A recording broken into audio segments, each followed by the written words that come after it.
All good. Well, good morning. It's a battle of minds to win the hearts of voters. For the ruling party, there's everything to lose. Only WA Labor will provide that experience and tested leadership. And for the opposition, it's an existential fight. We've got a government that's lost control.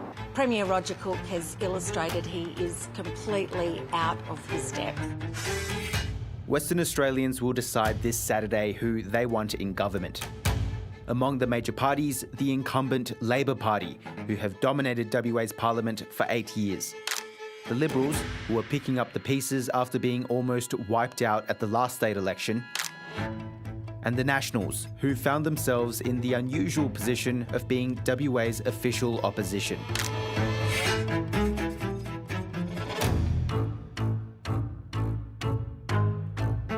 What's your promise to Western Australians this election? Ensuring that we have more cost of living relief, continued growth in our housing stock, faster and more affordable, and massive expansion of our healthcare system. Labor has enjoyed an overwhelming majority in WA's parliament since their record-breaking victory at the last state election under former Premier Mark McGowan. Thank you to the people of Western Australia. This is a humbling experience.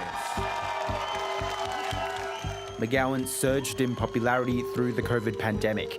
We will keep our hard border controls in place. Then called it quits in the middle of his second term. The truth is, I'm tired. Extremely tired. This election will be Roger Cook's opportunity to step out from his predecessor's shadow. One of his biggest challenges will be managing WA's growing pains. The state's population and economy are booming, but Western Australians share the rest of the country's experience with the cost of living and housing squeeze. We've introduced over $1 billion in cost of living measures. And in this election campaign alone, we've committed ourselves to another round of $1 billion of cost of living measures, such as the WA Student Assistance Payment, free kindy for 4-year-olds, our regional airfare cap, and increasing the regional pension of fuel card or travel card by $100. You say you've put everything you can into this, but in your words, WA has the country's strongest economy. Are you sure you can't put more? Well, you can't intervene to the extent that you distort markets, that you create an inflationary effect, or that you essentially price people out of the system. You need to have a functioning market. So what we do is look for opportunities to invest where it can create housing opportunities. We're experiencing the largest boom our state has ever seen in Western Australia, thanks to iron ore, and yet Western Australians aren't feeling the impact of that boom. We've got a cost of living crisis, we've got a broken health system, law and order is out of control, and we have a housing crisis as well.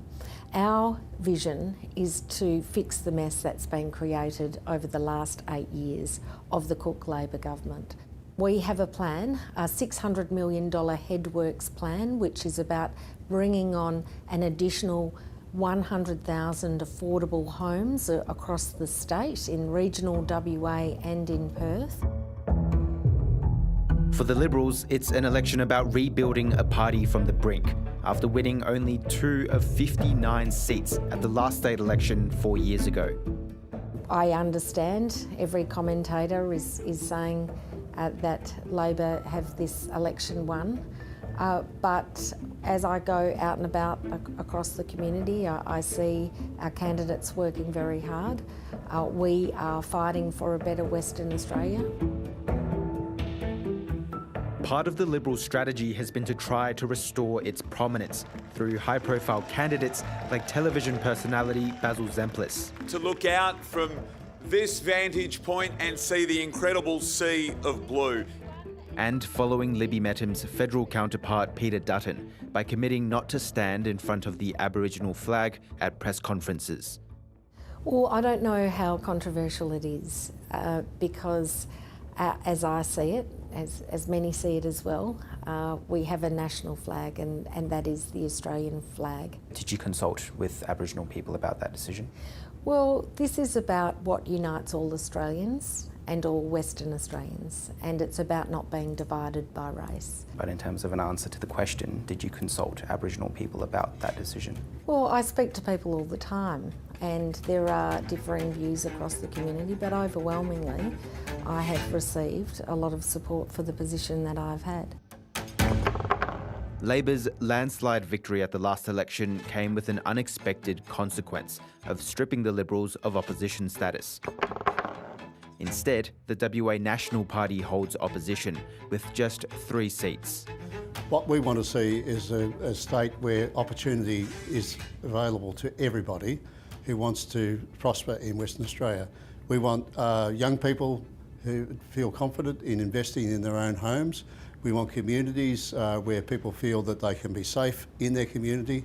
And we want to ensure that everybody has access to government services such as health and education.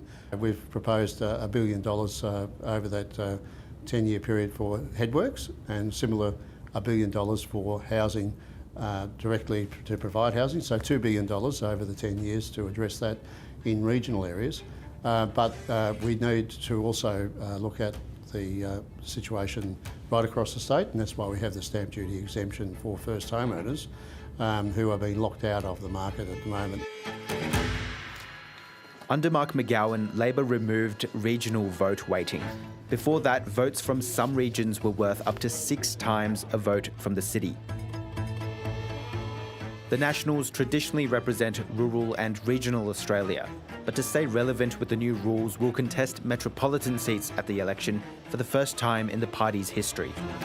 I've had a number of people, many people in fact, who have said to me in the metropolitan area that they appreciate the chance that they now have to vote for the Nationals. It's a lopsided election, where Labor will try to maintain the status quo, and their opponents are hoping to make it all come crashing down.